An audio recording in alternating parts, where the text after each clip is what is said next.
guys, so welcome to my channel. So I'm here at Abhera Biological Park. You can see the beautiful tiger family here. So this is a conserved area of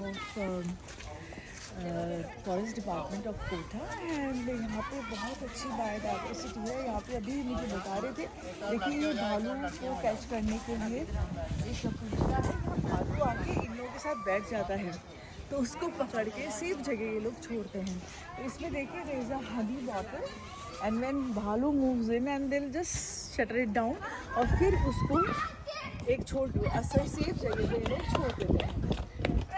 चारों तरफ यहाँ पर बहुत सारे animals हैं. यहाँ पर leopard भी है, यहाँ पे भालू भी है, यहाँ पे वुल्फ भी है, यहाँ पे और बहुत सारे जानवर हैं, खूब सारी चिड़ियाँ हैं.